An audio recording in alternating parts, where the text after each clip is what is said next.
the concrete-encased high school girl murder case. The 44 Days of Hell. Hello.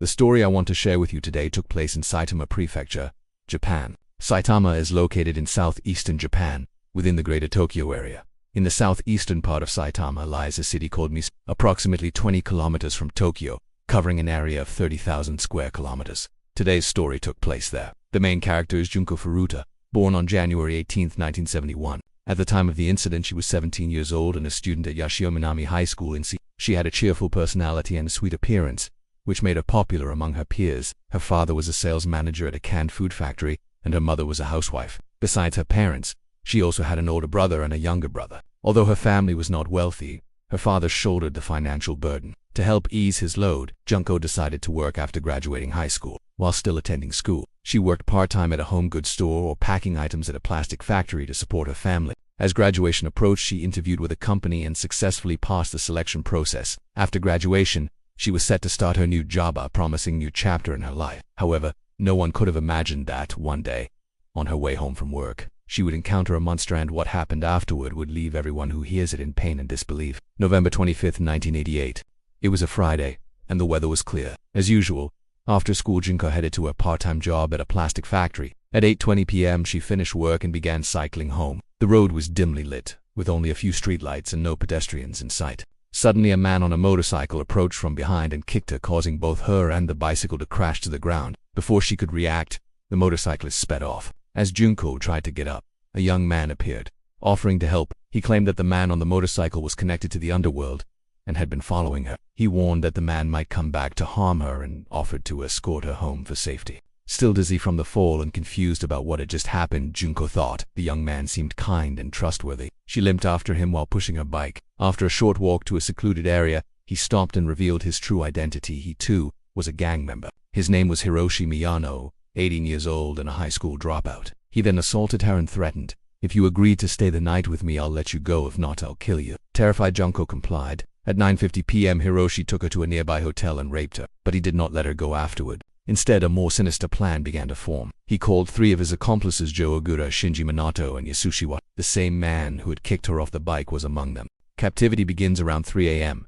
The 3 accomplices waited in a car at a nearby park. Hiroshi soon arrived with Junko. They searched her bag and found a diary, which contained her home address. They threatened her, saying if she tried to escape, they would go to her house and murder her entire family. Paralyzed by fear, Junko followed their orders. After some discussion, they decided to take it to Shinji Minato's home, located in the Ayase district of Adachi, Tokyo. The Minato home was a 2-story building with an electric gate. Shinji often used the house to hang out and host friends. Over the phone, Junko's parents didn't notice anything unusual. They believed she was staying at a friend's house and didn't report her missing. November 28, 1988.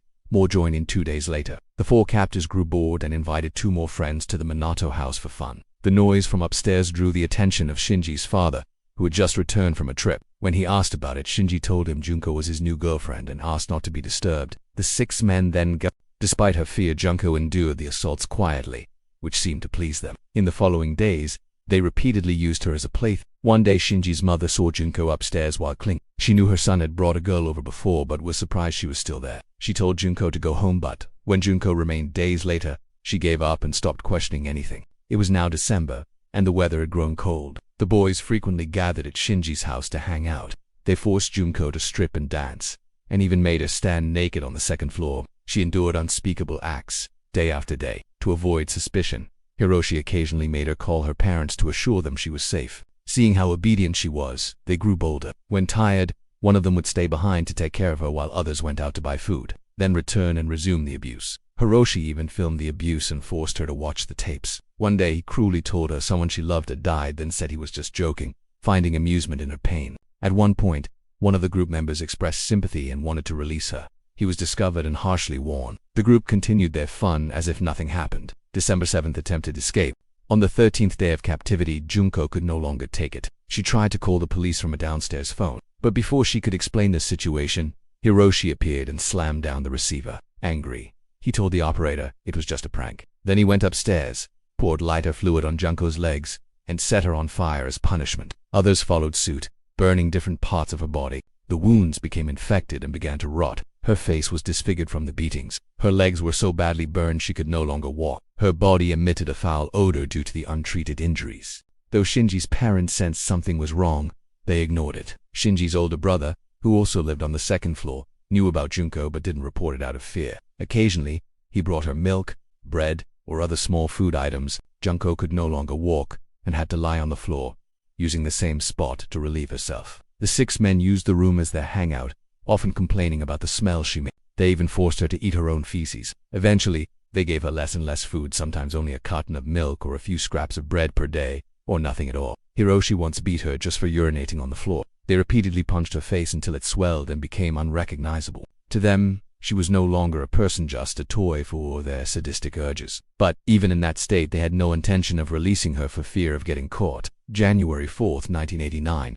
The end on the 41st day. At 6:30 a.m., Hiroshi came to the Minato house in a rage. He had lost over 100,000 yen in a gambling match the night before. Seeing Junko lying filthy and helpless, he took his anger out on her again. Junko was barely conscious. Her feet had rotted, and she could no longer move them. They dragged her by the legs. Still unsatisfied, they placed a heavy iron dumbbell 1.7 kg her stomach and repeatedly smashed her with it for 2 hours. The next morning, January 5th, they discovered Junko had died. January 5th, 1989. Disposing of the body. Upon discovering that Junko Furuta had died, the boys panicked. They wrapped her corpse in blankets, shoved it into a travel bag, and placed that bag into a 55-gallon oil drum. They then filled the drum with concrete. After that, they transported the barrel using a stolen truck and dumped it in an abandoned cement factory in Koto Ward, Tokyo. They believed that, with her body hidden inside solid concrete, they would never be found out. And for a while it worked. March 29, 1989. A separate case cracks it open. 2 months passed. The 4 boys were never under suspicion for Junko's disappearance. But then, unexpectedly, the police came knocking because of a completely unrelated rape and assault case. One of the gang members had sexually assaulted a 19-year-old girl, and the police began interrogating him and his associates. During questioning, one officer casually remarked, "We know about what you did to Junko." This was a bluff. The police had no clue, but it worked. Hiroshi Miyano immediately froze, turned pale, and said, "How did you find the body?" And that was it. Hiroshi broke down and confessed everything. The abduction, the gang rape, the 44 days of torture, the murder, and where the body was hidden. Police officers were stunned by the horrific details. They rushed to the abandoned site in Koto Ward. Inside the drum, solidified in concrete, they found Junko's body. Her hands were crushed, her legs were missing flesh, her face and entire body had been mutilated. She was completely unrecognizable. The officers broke down in tears. Some couldn't eat for days after witnessing the condition of her body. Legal proceedings and sentencing. The 4 main perpetrators were arrested and tried. But because they were under 20 years old, they were tried as juveniles under Japan's juvenile justice system. This decision sparked national outrage. Here are the perpetrators and their sentences. Hiroshi Miyano, sentenced to 20 years in prison. He appealed the sentence, and the court added 3 more years. Released in 2009, arrested again in 2013 for fraud and assault. Joe Ogura, sentenced to 8 years in juvenile prison. Released, became a known gangster. Boasted about the murder. Later arrested multiple times for assault and extortion. Shinji Minato, sentenced to 5 to 9 years in juvenile prison. Release, lived with his mother. Arrested again in 2018 for attempted murder. Yasushi Watanabe, sentenced to 5 to 7 years in juvenile prison. Released, changed his name and disappeared from public view. Shinji Minato's parents and brother, despite knowing of Junko's condition and doing nothing, were never charged. Hiroshi's mother was sued for 50 million yuan by Junko's family for emotional damages. The court ruled in favor of Junko's family. Aftermath and legacy. Junko's funeral was held on April 2, 1989. Her photo was placed on a shrine, and a school uniform was laid in her coffin. One of her teachers, speaking at the funeral, said, "Junko-chan, your suffering is now over. You can finally rest in peace.